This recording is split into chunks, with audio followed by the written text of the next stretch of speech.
Welcome to రాజనీతి. చిత్తూరు జిల్లాలో పొంగనూరు నియోజకవర్గంలో రామకృష్ణ అని ఒక తెలుగుదేశం పార్టీ గ్రామ స్థాయి నాయకుడిని వైసీపీ దుండగులు దాడి చేసి చంపేశారు. ఈ దాడిలో ఆయన కుమారుడు కూడా గాయపడ్డాడు. ఇతను ఈ రామకృష్ణ తెలుగుదేశం పార్టీలో క్రియాశీలకంగా ఉంటారు. అలాగే గత 5 ఏళ్లలో పెద్దిరెడ్డి గారు మంత్రిగా ఉన్న సందర్భంలో పార్టీ కోసం గట్టిగా నిలబడ్డారు. వైసీపీ అరాచకాల మీద పోరాడారు. ఇతని మీద 15 రోజుల క్రితం దాడి జరిగింది.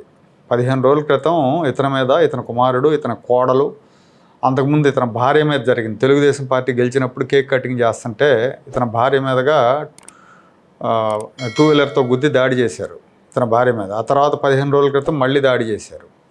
ఆ సందర్భంగా పోలీసులకు ఫిర్యాదు చేశాడు. అయితే పోలీసులు పట్టించుకోలే పెద్దగా. స్థానిక పోలీసులు ఇంకా పెద్దిరెడ్డి ప్రభావంతో ఉన్నట్టున్నారు, పట్టించుకోలేదు. ఆయన ఒక వీడియో కూడా రిలీజ్ చేశారు. ఇట్లా మా మీద వరుస దాడులు జరుగుతున్నాయి, మేము పోలీస్ కేసు పెట్టాం, అయినా కూడా పోలీసులు పట్టించుకోవట్లేదని ఒక వీడియో రిలీజ్ చేశారు. కృష్ణ సర్రామకలపల్లి పంచాయతీ కృష్ణాపురము. నేను టీడీపీ కార్యకర్త.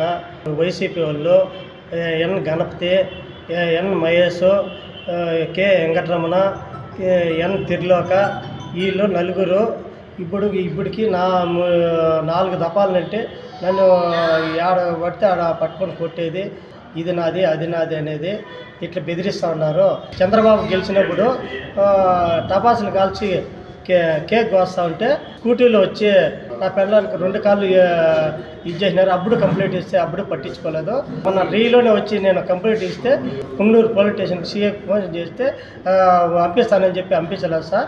ఏమాత్రం పట్టించుకోకుండా వాళ్ళు వచ్చే గొంతుకి వాళ్ళ కంప్లైంట్ తీసుకొని వాళ్ళ మనుషులు పిలుచుకొచ్చి లోపల పెట్టించింటే మళ్ళీ ఒక 5 నిమిషాలు కాకనే మళ్ళీ బయట ఇంటికి పంపించేసినాడు. ఏమాత్రం వాళ్ళు వైసీపీ వాళ్ళకే న్యాయం చేస్తాడు, మాకు న్యాయం చేయలేదు. సిఐ మీరు నన్ను సహకరించి నాకు వాళ్ళతోనే పానంగంగా ఉన్నది, మీరే నన్ను కాపాడాలా. చూశారుగా వీడియోలో ఎవరెవరు దాడి చేశారు, ఎవరెవరి వల్ల ప్రమాదం ఉందనేది కూడా స్పష్టంగా పేర్లతో సహా చెప్పాడు ఇతను. అయినా కూడా అక్కడ సిఐ కానీ, ఎస్ఐ కానీ, లేదా జిల్లా ఎస్పీ మణికంఠ గారు కానీ ఎవరు స్పందించాల. ఇక్కడ నిన్న హత్యలో ప్రధాన నిందితుడు ఎవరైతే రామకృష్ణ నరికాడో అతని పేరు వెంకటరమణ, అతను పెద్దిరెడ్డి రామచంద్రారెడ్డికి ముఖ్య అనుచరుడు అని చెప్తున్నారు. ఇక్కడ ఈ చిత్తూరు జిల్లాలో పనిచేస్తున్న ఎస్పీకి వైసీపీ అనుకూల అధికారిగా పేరుంది. గతంలో చిత్తూరు జిల్లాలో ఒక ఎమ్మెల్సీ, అంటే ముఖ్యమంత్రి గారి నియోజకవర్గాన్ని చూస్తున్న ఒక ఎమ్మెల్సీ గారు కానిస్టేబుల్ ట్రాన్స్ఫర్కి సంబంధించి ఒక రికమెండేషన్ లెటర్ ఇస్తే ఎస్పీ ఆ కానిస్టేబుల్ని సస్పెండ్ చేశాడంట. ఏంటి నాకు రికమెండేషన్ లెటర్ తెచ్చిస్తావా అని. అంటే చూడండి, అధికార పార్టీ ఎమ్మెల్సీ ఇచ్చిన రికమెండేషన్ లెటర్ తెచ్చాడని ఒక కానిస్టేబుల్ని సస్పెండ్ చేశారు అంటే అతని వైఖరి ఎలాంటిదో అర్థం చేసుకోండి. అతను ఎంత అనుకూలంగా ఉన్నాడో వైసీపీకి అర్థం చేసుకోవాలి. అలాగే నగరిలో రోజాకు అనుకూలంగా ఉండే ఇంకో అధికారికి ఇన్ఛార్జ్ బాధ్యతలు అప్పచెప్పారు. చాలా పోలీస్ స్టేషన్లలో వైసీపీకి అనుకూలంగా ఉండే అధికారులు పనిచేస్తున్నారని తెలుగుదేశం కార్యకర్తలు వాపోతున్నారు, నాయకులు కాదు. జిల్లాలో పోలీస్ మొత్తం వన్ సైడ్గా ఉంటే జిల్లా నేతలు ఏం చేస్తున్నట్టు, ఈ జిల్లా నేతల్లో చాలామంది కుమ్మక్కు రాజకీయాలు నడుపుతున్నట్టు ఆరోపణలు ఉన్నాయి. తమ నియోజకవర్గాల్లో వైసీపీ అనుకూల అధికారులు ఉన్నప్పుడు వాళ్ళని మార్చుకోవాల్సిన బాధ్యత నియోజకవర్గ నాయకుల మీద ఉంది. ఒకవేళ జిల్లా ఎస్పీని వైసీపీకి కొమ్ము కాస్తున్నప్పుడు ముఖ్యమంత్రి దృష్టికి తీసుకెళ్ళాలి. ముఖ్యమంత్రి గారిది కూడా అదే జిల్లా. అదే జిల్లాలో ఆయనకు చాలా చేదు అనుభవాలు ఎదురైనాయి. వైసీపీ అధికారంలో ఉన్నప్పుడు ఆయన కాన్స్టిట్యున్సీలోకి వెళ్ళనివ్వలేదు, పొంగనూరు కాన్స్టిట్యున్సీలోకి రానివ్వలేదు. మరి ఎందుకు ఈ వైసీపీ అనుకూల అధికారుల విషయంలో వదిలేసి ఊరుకున్నారో తెలియదు జిల్లా నాయకులు. ఎట్లా ఉందంటే వైసీపీ అధికారంలో ఉంటే దాడులు జరుగుతున్నట్టుగా ఉంది. చిత్తూరు జిల్లాలో ఈ గత 6 నెలల్లో 3 రాజకీయ హత్యలు జరిగినాయి. తెలుగుదేశం పార్టీ వాళ్ళే చనిపోయారు. గతంలో వైసీపీ అధికారంలో ఉన్నప్పుడు తెలుగుదేశం వాళ్ళ మీద దాడులు జరిగేవి, ఇప్పుడు తెలుగుదేశం వాళ్ళ మీదే దాడులు జరుగుతున్నాయి.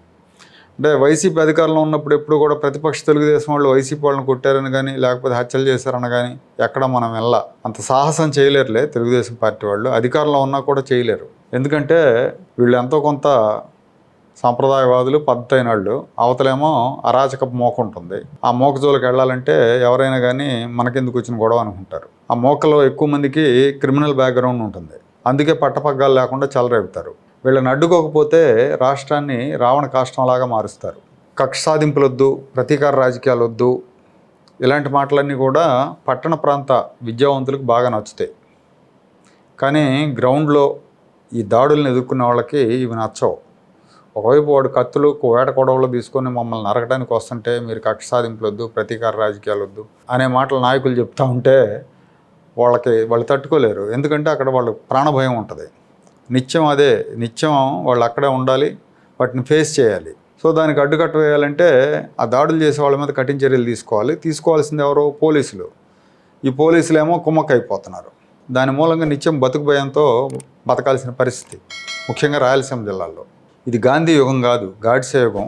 అవతల ప్రత్యర్థి జగన్మోహన్ రెడ్డి అనే ఒక భయంకర అరాచకవాది. ఇలాంటి సమయంలో అరాచకం అంతు చూస్తా అనే డైలాగ్ నచ్చుతుంది, కానీ ప్రతీకారం, కక్ష సాధింపు, ఇవి వద్దు అవి వద్దు అంటే జనానికి నచ్చదు. గత 24 గంటల్లో 2 హత్యలు జరిగినాయి రాయలసీమలో. చిత్తూరులో ఒక హత్య జరిగింది, కర్నూలు జిల్లాలో ఒక హత్య జరిగింది. ఇద్దరు తెలుగుదేశం పార్టీ స్థానిక నాయకులు. ఈ రాయలసీమలో పోలీసు యంత్రాంగాన్ని కింది స్థాయి నుంచి పై స్థాయి వరకు ప్రక్షాళన చేసి సమర్థవంతులైన అధికారులను నియమించకపోతే రేపు రాబోయే ఎన్నికల్లో కూటమి స్థానిక సంస్థల ఎన్నికలు, రాబోయే ఎన్నికలు అంటే 29 ఎన్నికలు కాదు, స్థానిక సంస్థల ఎన్నికల్లో అధికార కూటమి వైసీపీ అరాచకాలను తట్టుకోవడం కష్టం అవుతుంది.